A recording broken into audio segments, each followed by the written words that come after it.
Good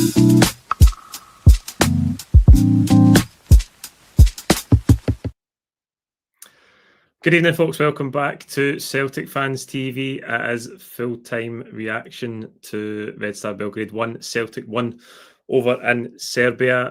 I've got Darren and Chris here with me tonight. This video is live, so you can get your comments and your questions in the live chat box below. And as we go through, we'll try and pick some of them out. Chris, we'll start with you. We got a point in the end. What do you take away from that game tonight? Do you think that was a fair result? Well, to use the football pun, that's definitely a game of two halves. I mean, I thought we were very poor in the first half. And barring a world-class save from Schmeichel, we might have gone in behind. To be honest, I just didn't feel like we had a lot going forward, which has been a very similar pattern. I can't remember the last time we played a game where we actually played well in the first 45 minutes.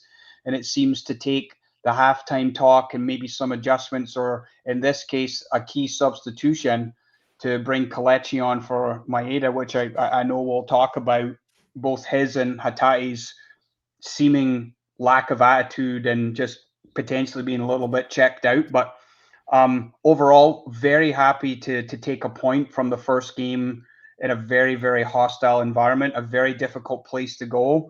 Not many teams have won there in European football going back a number of years, as you shared the stat with us the other day in our group chat. So much happier with the second half performance, happy to take a point in our first game. And now obviously we have a home game to look forward to against Braga. And I think if you'd said we'd take 4 points from our first two games, if that's how it turns out, I'd certainly have been very happy with that.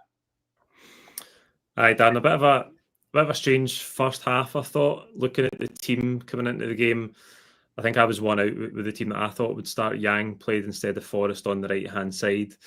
I think in midfield in the first half, we weren't great. We've talked quite a bit about the dynamic between McGregor, Hatate and Nygren. And I thought we looked a bit toothless in the first half, didn't really create very much, and just lacked a bit of intensity. Would you agree? Aye, it kind of felt like a continuation from Kyrat.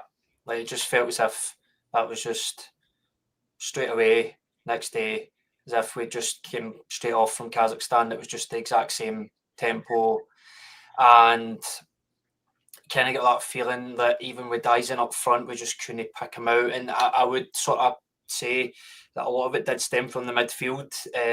It's becoming very repetitive in the midfield, should I say. Obviously, you've got Hatate and Nygren there, who are basically playing every single... McGregor's going to play every single game. Hatate and Nygren are playing now every single game. Sometimes it might just be good to freshen things up a wee bit, because it feels as if it's getting a bit stale in there. I feel like there's no real pace there, to be honest. I feel like Nygren and Hatate are very similar players. They're very technical, but they don't have the pace, and especially off the ball, they don't have that ability to track back. I don't feel like they have the ability to carry a ball 10, 15, 20 yards and get into pockets of space or get by a man.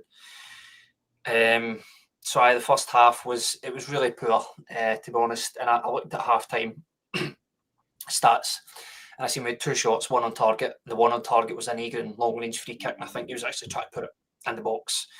And then obviously you had the header for Carter Vickers, which you probably should put on target at least. Maybe should probably be an argument to say he should have scored as well. So I was a bit deflated at halftime, but I was impressed with the reaction in the second half. I think bringing Iheanacho on at halftime was the right decision. I think some of us were probably saying take Hatate off, maybe bring Bernardo on, or maybe McCowan or Engels.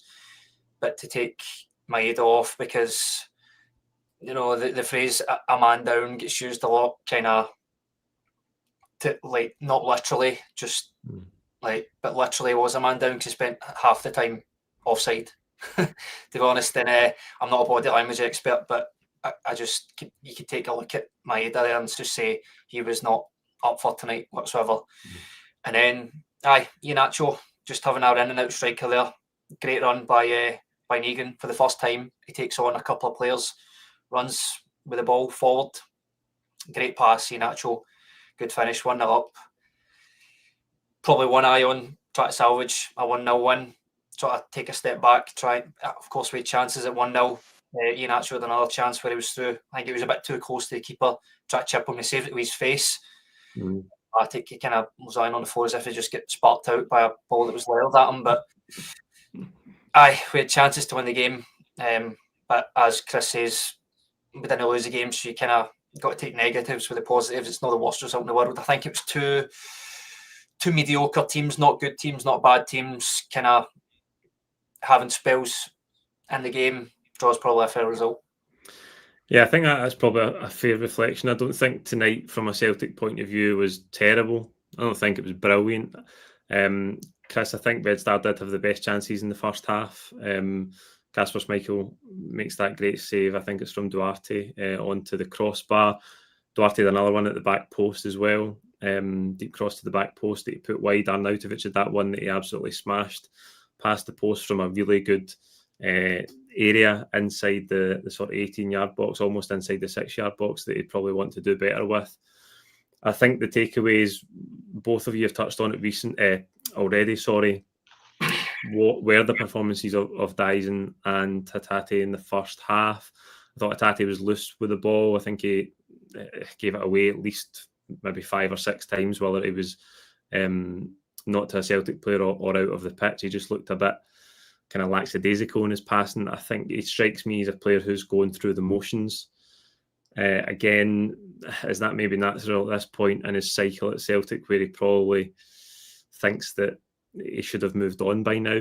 And we know that's the case with Dyson as well, because he was 1 foot out the door towards the end of the transfer window. I think just that intensity that we've associated with Dyson his whole Celtic career, it's just not there tonight. And I think whether it's consciously or subconsciously, you could see him in those situations where he was caught offside a couple of times, and he'd maybe made his first move and he's watching the play develop, but he's not really watching it develop because he's not aware that he needs to quickly get back on side. I think there was one where Scales put it through.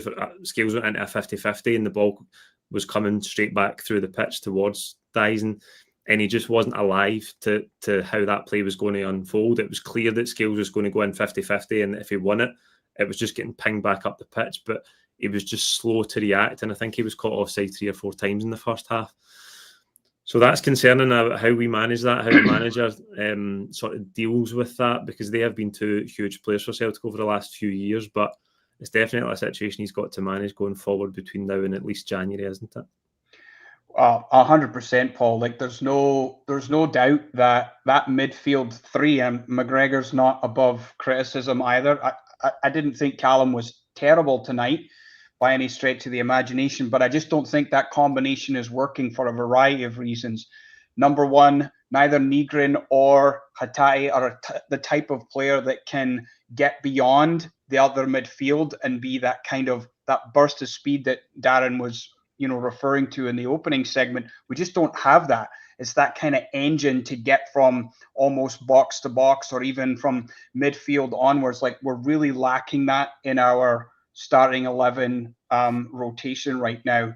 Now, Bernardo is more that type of player, and I'm just going to throw it out there. Why is he not being given an opportunity? I don't understand. That's a player that has done extremely well for us. Engels has definitely been up and down, so I'm not here to make a case one way or another for him to be in the team.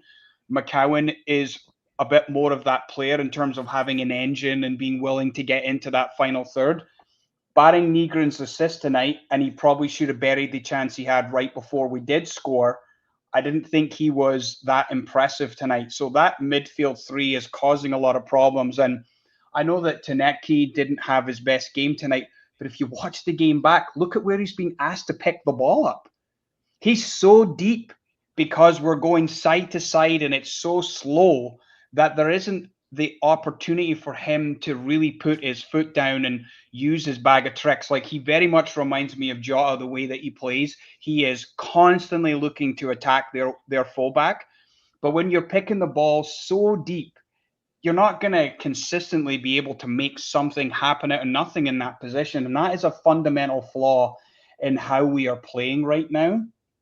But to just circle back, Hatate needs to come out of the starting 11. No ifs, ands, buts, or maybes. He is completely, if not partially, checked out, Paul. It's evident in the way he's been playing from the start of the season. And your legacy or your past exploits will only take you so far. And Brendan needs to objectively turn off his rose-tinted glasses with Hatate and give somebody else a chance in that midfield. And Nygren has scored some goals. He's made some goals. So he has made a contribution, but perhaps a different dynamic in the middle of the park is what's needed. And Maeda is much the same. He as much as he's still pressing the ball, it just feels like he doesn't have the same emphasis and urgency that he had last year. And obviously his confidence marred with his maybe also being partially checked out is not the contribution. It's not giving us the contribution that we need right now. And if you can't get yourself up for a game in Europe, you've got a problem, right? And Kelechi was absolutely tremendous in the second half. Like, the quality for that finish was absolutely superb. He killed that ball dead and without hesitating passed it into the corner. Absolutely superb. And you could make an argument that he could have potentially had a hat-trick in that second half alone with his other two chances. But there's definitely problems in the middle of the park. I think we can all see that. And we're halfway to solving the winger problem, Paul, because Taneki's excellent. He's clearly a player. But there are significant problems in our ability to generate good offense as a result of the middle of the park. Aye, I think it's clear that we could do with a bit of freshness in midfield. I think just whether it's a run of games, just to give someone else a chance, just to give us a bit of fresh impetus, because I think we need that. I think both of you have alluded to the sort of, and it sounds crazy because we're only just more than a handful of games into a season, and Nygren is new to the club, but it does seem a bit stale. And I think we need some fresh energy in that area of the pitch. Darren, one player who has brought fresh energy has been Taneki. I thought tonight he was quieter, as you might expect, in a away European game based on it compared with the first two domestic games. I think he nearly slid through Hatate in the first half, carried the ball up the pitch, cut inside, looked dangerous, but still, I think there's definitely something in there. And looking at the front three, I know Iheanacho, I'm going to come back to him in a minute, but looking at the front three, he looks like he can become a player who can be a go-to man for Celtic. Aye, and I think Chris is bang on when he said about how deep he was coming. It was a really big pitch. I don't know if the fact that there's that big sort of running track around it makes it kind of look bigger than what it actually is, but it felt like a really big pitch. And when you're coming deep to try and get the ball, and then you've got to try and carry the ball 20, 30 yards, beat a full-back, it's asking a lot of you. And in particular, if we think back even to since he's basically come in the team the last 3 games, everything that Celtic are doing attacking-wise is going down the left-hand side. The right side is just almost null and void now. We don't attack to the right-hand side. So I think basically what he's being asked to do is a lot. It's just a lot like physically anyway. A lot of physical demand on him, because he basically just, I'd imagine Rodgers is saying to him, the whole team in the dressing room, get him the ball because he's the guy that can make things happen. So he's probably just thinking, okay, I've got to get on this ball as much as I can. And probably eventually when it's getting to 60, 70 minutes, especially in a European game, he's probably knackered. But as you've seen, he kind of brought on, I think that was the first time he came off 80 minutes, 75 minutes for Balikwisha. And again, he went to the left. Didn't really see much from it. I know it was more of a cameo, so it's hard to kind of gauge if he's the kind of guy that can come on for the last 10, 15 minutes and be that impact player, because as we've seen, we can't rely on the right-hand side because you've got Yang starting there, who we can all agree is not good enough to start for Celtic. Probably some would argue he's not even good enough to come off the bench for Celtic, and plus the fact that he wants to leave the club and he should have left the club.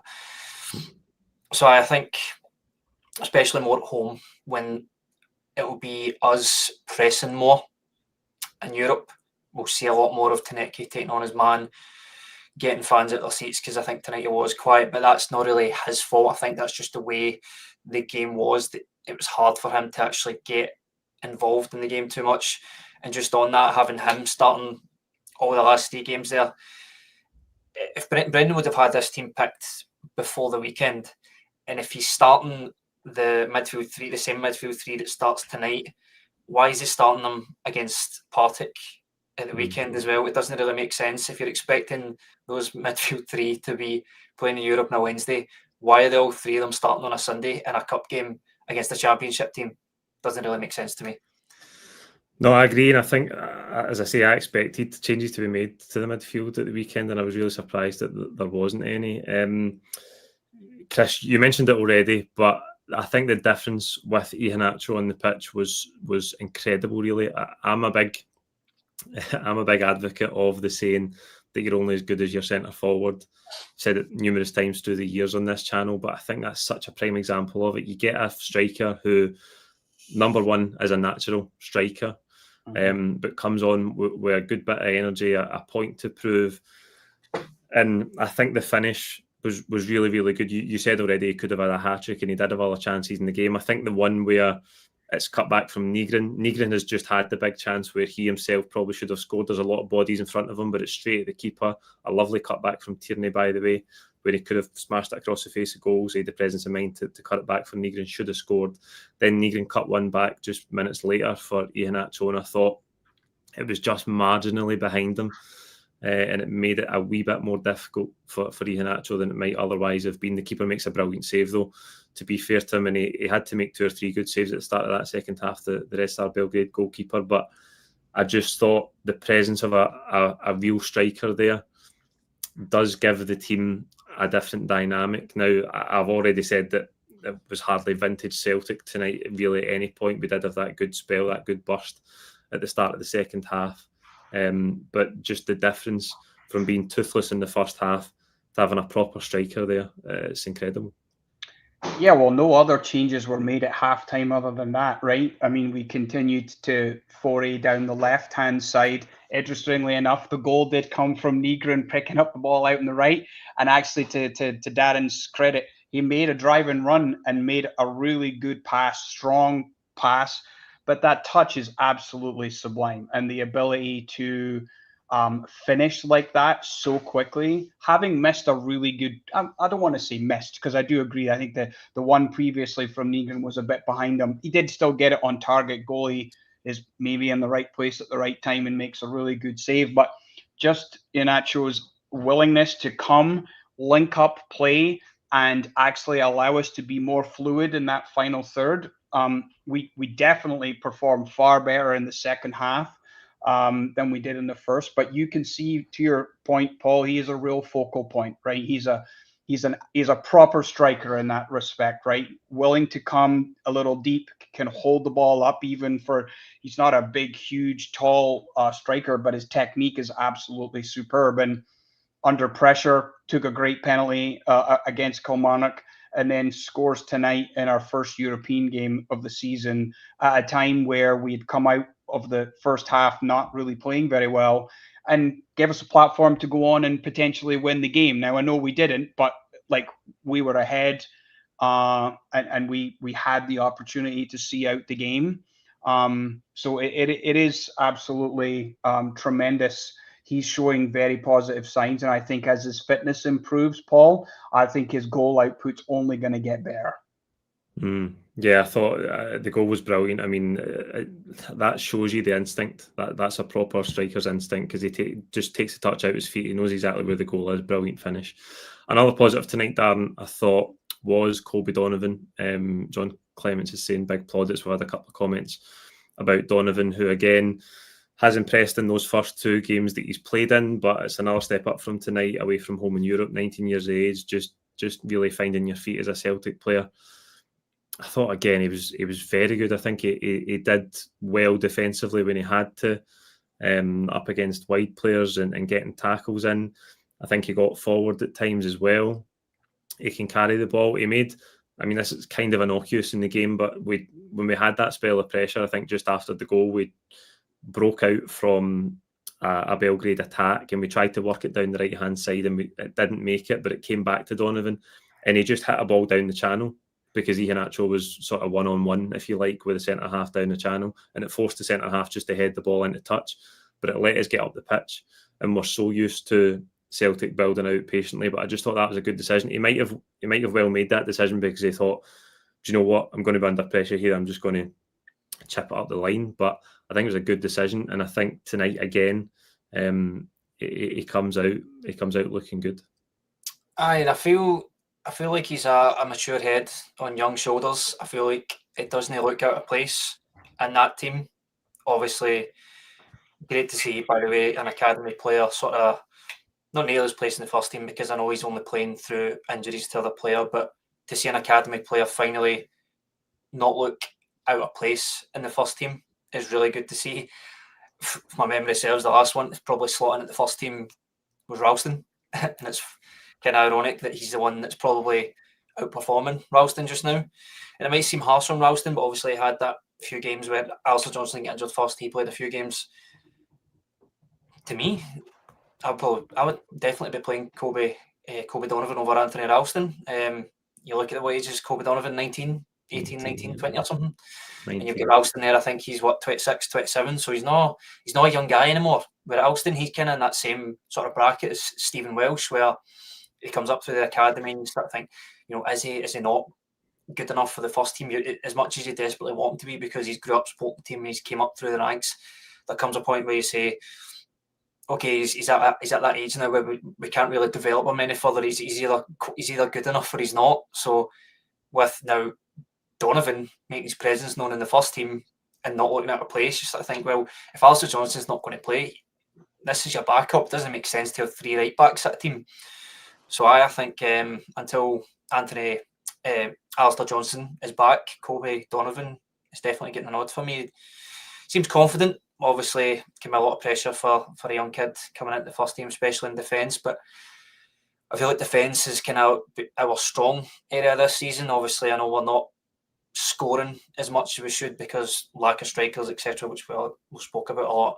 But defensively, we do seem sound enough because we've got Carter Vickers, Tierney there, Scales. We won't get into that, Paul, because I know your opinion on Liam Scales. But defensive area seem pretty good, and having him there sort of bolsters that rather than diminishes the quality. So more than happy with his performance tonight and happy for him to keep his place in the team. Yeah, I mean, loads of comments about Donovan. Gio saying Donovan was great as well. And Chris, that's football. Like, it's great to see a young player come in. It may well be forced through injury, but that is football, and that's how you get your opportunity sometimes. And you have to say, and albeit only 3 games, he's taking it. He's grabbing it with both hands. 100%. I'm really impressed with him. I think Darren's analogy of it's a mature head on very young shoulders is spot on. He doesn't seem to be phased. He doesn't hide in the games. He's willing to attack. His defensive positioning is very good. He's got good pace, so he can cover. Look, Darren mentioned it. I know it's a very polarizing name for you, but I can't fault Scales' defensive abilities tonight. Like, I know his passing and his ability to get the ball out from the back is still questionable at times, but defensively, I thought he was absolutely superb tonight. He really played very well tonight. And look, I don't disagree. Yeah, perfect. I don't think Schmeichel covered himself in any glory outside of his wonderful save in the first half, because his distribution was shocking tonight. His aerial prowess is questionable at times for corners and cross balls. I just don't understand. Like, he's a dominant 6'2", 6'3" frame, but doesn't want to seem to come for balls, and just was blaming everybody else for his own mistakes. So he was definitely not above criticism tonight for me.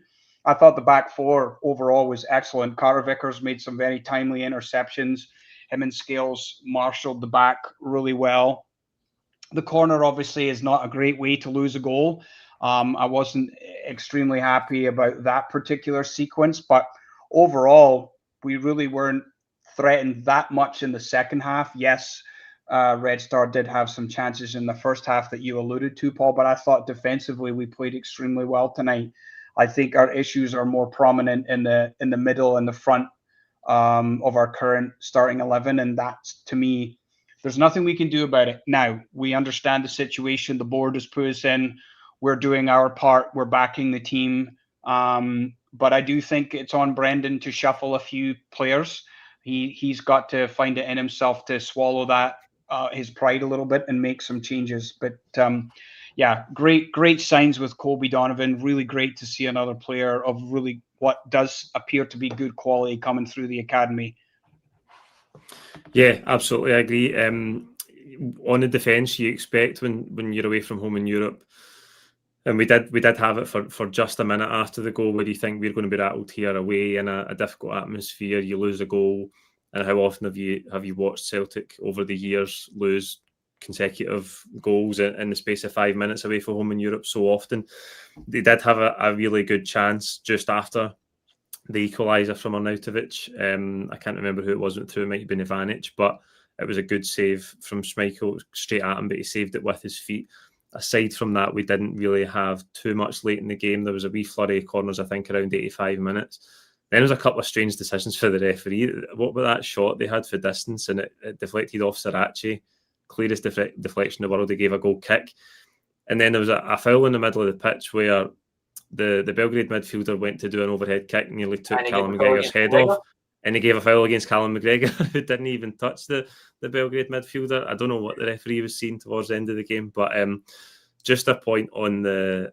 I just want to pick up while I'm at it, while I'm taking shots at people here. Rory Hamilton in the commentary is asking, he's asking Joe Hart if this result, as we're going towards full time, is this 1-1 draw enough to sort of improve the mood and the narrative from the Celtic support? And it's like, I'd appreciate it if they can just stop. I know that they need to like sort of try and make a story that isn't really there, but there is no swell of negativity towards the team and towards the manager.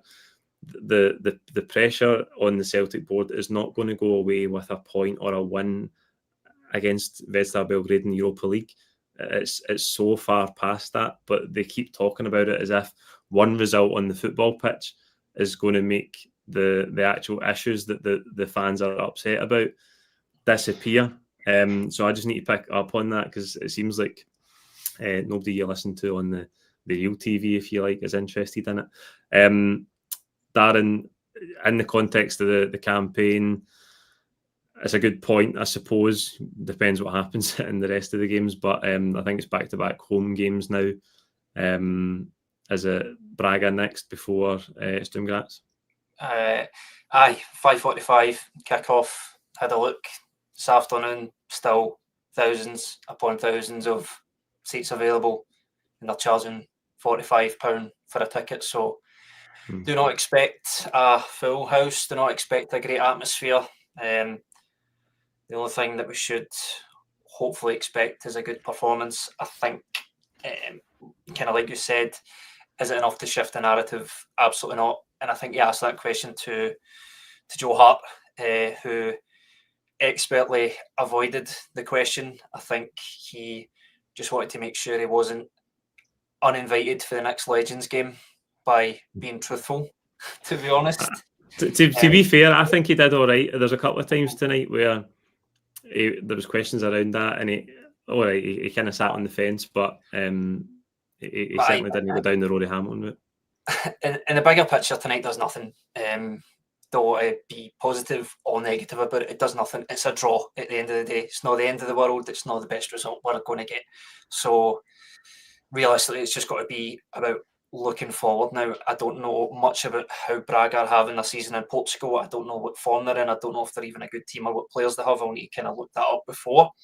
Obviously, we've got home game on Saturday against Hibs, which is the first home game since all this drama has started. So I can imagine there's going to be a lot of kind of tension and animosity there. Whether that will be enough to sort of for fans to get it out of their system and then move on and kind of support the team on next Wednesday. Is it Wednesday or Thursday? Next Wednesday anyway. Thursday. Next week, Thursday. But mainly, I think I said this after a game a couple of weeks ago, maybe it was Kyra, is I don't want the stuff off the pitch to affect what's happening on the pitch, because for a few games this season, I do feel like it is, especially in Europe, especially against Kyra. And now that the transfer window's closed, and if we get some sort of vocal protest or banner or whatever out the way on Saturday, we can kind of look. I know the issue is not going to go away because it shouldn't go away because it's an issue that needs to be addressed. But I want us to start moving forward on the pitch. So hopefully, yeah, I mean, it's a difficult balance when the fans are overwhelmingly upset and angry at the board. It's a difficult balance because there's going to be protests, there's going to be noise, and nobody wants that to affect the team. I mean, I think the thing that's going to make it go away is the Celtic board finally answering some questions, finally trying to have a bit of open, transparent communication, take accountability, tell us where we're going, tell us what actual steps they're taking to avoid the situations that we've been in the summer and have been in time and time again over the years, and actually address the issues that have been put to them in the open letter. I think that's what will make it go away. There's nothing Celtic can do on the pitch that can make any of those things go away. It's not on the players on the pitch. It's not on the manager. The only people who can make this better are in the boardroom, and so far they've shown absolutely no intention of making it better. Chris, Hibs at the weekend, as Darren said, that's a big game for us. Hibs they had a good season last year. I think the impression around them this season is that they maybe haven't started quite so well. They got beat at Ibrox at the weekend. They fell away and late in both of their European qualifiers, one in the Europa League and one in the Conference League, didn't make it to group stage football. But still a tough game nonetheless, and it'll be interesting to see how we line up given the things we've talked about tonight. Yeah, I mean, I'm obviously grateful to have a home game, but Hibs are, I don't think, a side that we should take lightly by any stretch of the imagination. So I think to Darren's point, given that September 27th is the first game since the entire outpouring of emotion from Celtic fans and just the anger with the window, and then just the lack of transparency and accountability that came out of the board with that ridiculous statement. There's undoubtedly going to be some unrest at the stadium on the weekend. I would imagine the Green Brigade and maybe other factions will have some banners, some statements. Whether there's another protest or not, I don't know. And that shouldn't stop until, to your point, the board do show some willingness to actually have an open and honest dialogue with the supporters, address the concerns with legitimate plans of how they're going to move forward and do things, better with respect to the transfer window, with respect to how they communicate with us as supporters. And yes, we don't want things to affect the team on the pitch, but every fan is entitled to decide whether they want to spend their hard-earned money on the team. Sorry, some people in the chat may disagree with that, but I fully support any fan's right to choose. We're the ones that back the club. People might say, well, you're not backing the club by not spending your money, but why should we spend our money if things are not going to change? The only way to really affect this board is to hurt them where it hurts the most, which is to hit them in their pockets, right? Not buy the merchandise, not buy packages, not spend £45 on a Europa League ticket, which is just absolutely absurd. So yeah, until those things change, then we will continue to back the team. It might just be in different ways than people are used to. But tough game on the weekend. If we can get 3 points and just keep that league momentum going, I would like to see some changes. I think to Darren's point, if the same team starts again against Hibs, you have to question, why is the same 11 playing 3 games in 7 days? Because the squad is what the squad is. So you got to rotate, right? So I'm curious to see, because we're basically now in a pattern where we're playing 3 games a week for a long time now, other than the international break, obviously. But when either side of that, it's a constant stream of games. So let's just see what happens. But I'm delighted with the result. I don't want people to think I'm not happy with a point away from home in Europe. But the players, we're here to give objective feedback players who don't play well are not above criticism. Again, people in the comments may not like that, but that's what we're here for. We praise the players that played well. We pointed out the players that didn't.